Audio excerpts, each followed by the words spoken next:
What up, family? It's the Strong Dad, and today we're going to do a quad focus leg day. All right, so I'm just going to give you one of my favorite quad focus leg day variations, and then at the end of the week, I'm going to give you a hamstring focused leg day so that you have two to round it out. Now, why a quad focus leg day versus just a regular old all out leg day? Well, if I was doing full body, then perhaps I would want to do a leg day that's targeting both, my quads, glutes, and hamstrings, all of the above, and calves, I guess, whatever the fuck. You know what? Listen, man, fuck calves, bro. As a man with West African DNA, I despise anybody who can build fucking calves. I don't like you. I don't like you. All right, let's just get that out of the way right now. So you will probably never see a calf programming in any of my workouts. Now, does that mean you shouldn't do them? No. And for the ones that you pay for, I put them in there.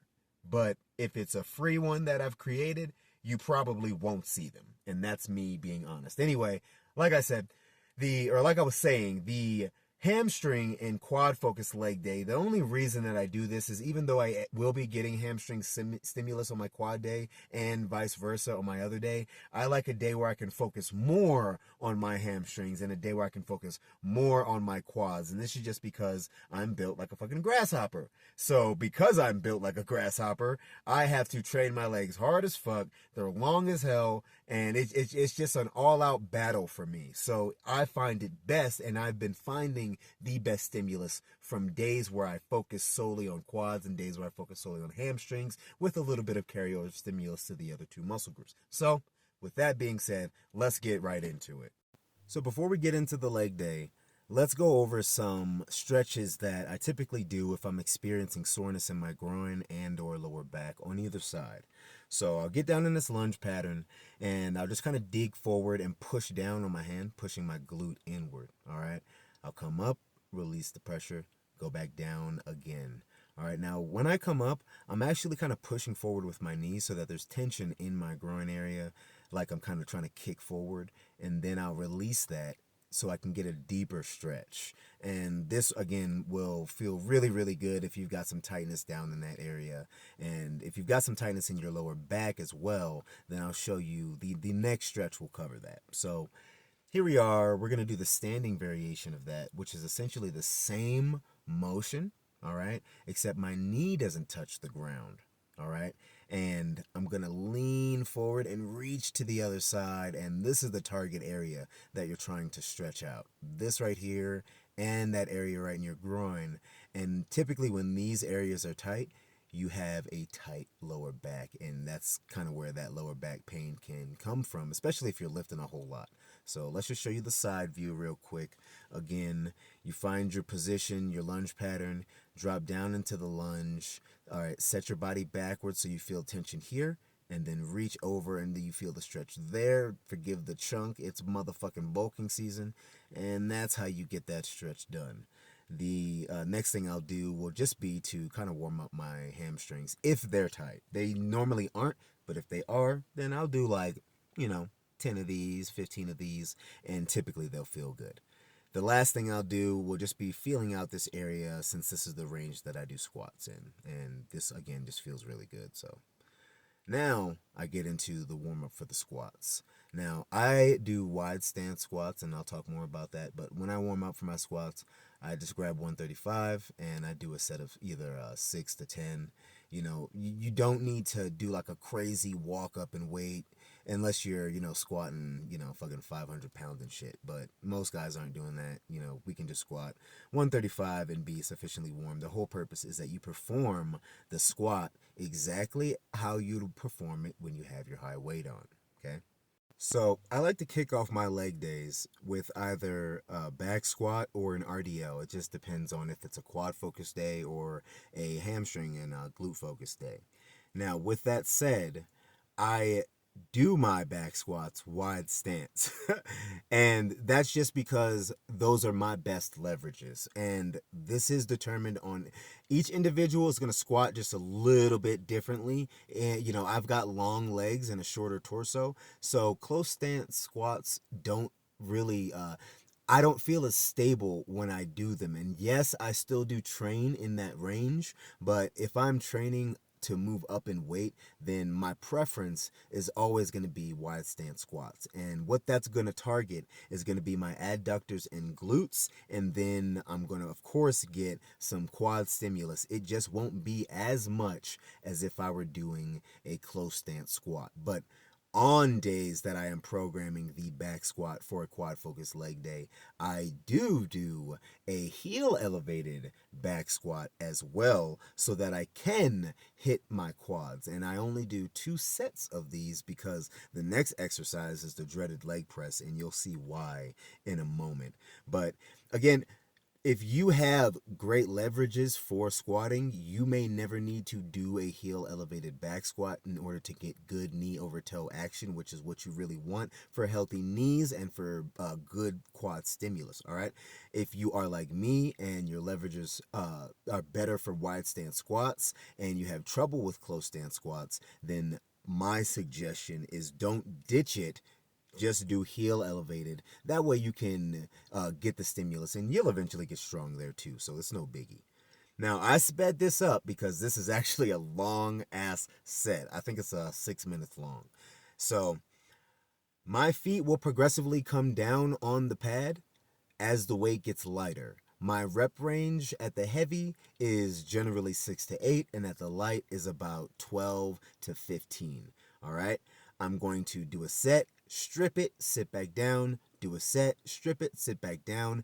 I think this is best done by yourself. Yes, you can do it with a partner and it can be done faster, but you get a little more rest time doing it yourself. You know what I'm saying? That little bit of breather right there it really is much needed, and then it allows you to attack your next set with all out effort and still keep it moving. And again, as you see, my feet progressively come further down the pad. So it'll start with a parallel action and then it'll eventually end with a knee over toe action. And I only do 1 set of these, and if you are doing a ridiculous amount of weight and you're not getting a full range of motion, then ditch that weight, lower it so that you can perform a set like this and get good stimulus in your quads. There should be no reason why the CNS fatigue on this is so high just because, please use the weight that matters. Use weight that you can actually get a good range of motion. Yes, you're not looking at this from the side, but the range of motion, those knees are coming all the way to my chest. If you see my other videos, those knees, again,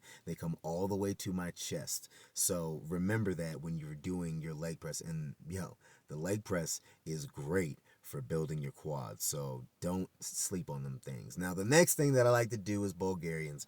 I've never truly programmed Bulgarians for myself. This will be about the first true year that I'm making them a staple in the program. I've thrown them in here and there at other times, but they're just an exercise I've never really sought to get better at. So here I am seeking to get better at them. And like I suggest with all exercise movements, if it doesn't cause you, pain in your joints and you get a good muscle stimulus from it, but you're not good at it, do it.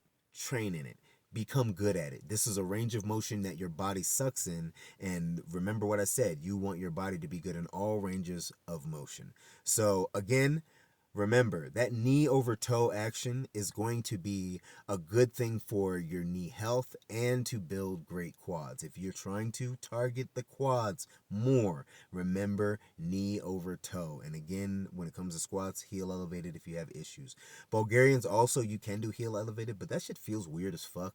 There should be no reason why you don't have why you have any issues doing knee over toe. Just normal, no heel elevation. So that's just anecdotal. If you do have issues, let me know and I can probably help that, because I've dealt with that many times with other people, even though I have never truly trained them for myself. It seems crazy, but it's the truth. Anyway, fellas, no leg day is truly rounded out if you are not on the yes no machine It's non-negotiable if you are building well-developed legs that are completely stable. That's right, completely stable. The lack of stability in your hips, if you are doing everything else correctly, could be attributed to just weak ab and adductors. If they're weak, not well developed, then just like any other part of your body, things are being pulled unnaturally. It can cause back pain, all sorts of shit. So, and trust me, ladies, they don't like a thigh gap on a nigga. You want some big meaty quads, bitches love that shit, bro. So anyway, this adduction machine, again, is so when you do this one right here, it's actually going to give you a better squat.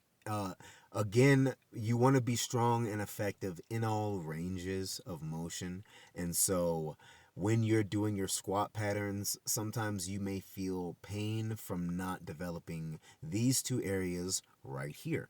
And that's the reason why you want to at least program this machine. You can do 2 sets and be fine, but these areas do need stimulus for well-developed legs. And of course, they will build some great-looking muscles when you're lower in body fat that are pretty impressive to look at. And I'm gonna be honest, I don't know if bringing your hips up like I just did even does anything. I just like to do it, and I'm telling you the truth.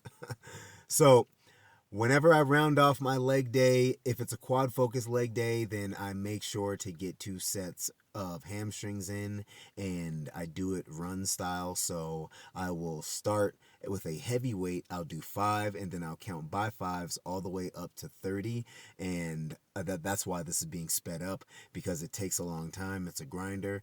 The seated leg curl is going to be the best place for hamstring development. You are training your hamstrings in the full stretched range, and you are doing full ROM. You should be, and you will get great development from the seated. The next would be the lying leg curl, and then all of your free weight variations. While I do program RDLs primarily for hamstrings, I could not do RDLs at all. Just do hamstring curls lying and seated, and still probably get the same quad development. The only reason you want to program the RDL with your hamstring development, the only reason you want to program RDLs is just because you want to be strong in that range as well. You don't need to do them to develop strong hamstrings, or just have great ones. So that's it. So there you have it, a quad focus leg day that you could program and get great stimulus from. And if it doesn't work for you, then you can fuck off. I have other quad style leg days that I will release. I've got a bunch. I'm not gonna give you all of the nuggets at once, but this is a really good one. And if you like this one, then program it. And you really don't need to program a different one for at least another 2 months. So you won't need to be worried if I don't give you the other version too soon. You feel me? But yeah, I'm going to give you a hamstring focused leg day at the end of the week. And you know what? Actually, scratch that. I will give you a second quad day variation the following week or week after. It just seems right now that I finished just hating on you for a second. It does seem right to do that. So I will give you 2 different quad focus leg days, as well as 2 different hamstring focus leg days. Probably the next quad focus leg day will be focused on the minimalist approach for those who need it, as well as the hamstring focused leg day, since these 2 workouts, that this one that I just gave you and this next one, will be just a regular period of time in the gym. So you know what, I'll start making shorter workouts for those who have less time than me, because I do recognize that I have the ability to train longer than others. And if you have that time, you should take that time. I've been telling a lot of people this in my daily life. I told some friends this a couple weeks ago, and I told someone this last month, and that's, exercise this time it's not a time. You don't want it to be a block of time that you fit into your schedule. Like, oh, let me fit in a little bit of workout time. This is your meditative and recuperative and, and building time. This belongs to you. So you don't fit it in somewhere. You make time for it so that you can train. And this is only for those who have that ability. If you are a person who does not have a option but to fit it in, then again, I will create some workout programs for free that you can take with you so that you can get as much gains as possible without having to be in the gym for as long as we are. Anyway, that's all I got for y'all today. Much love. Peace.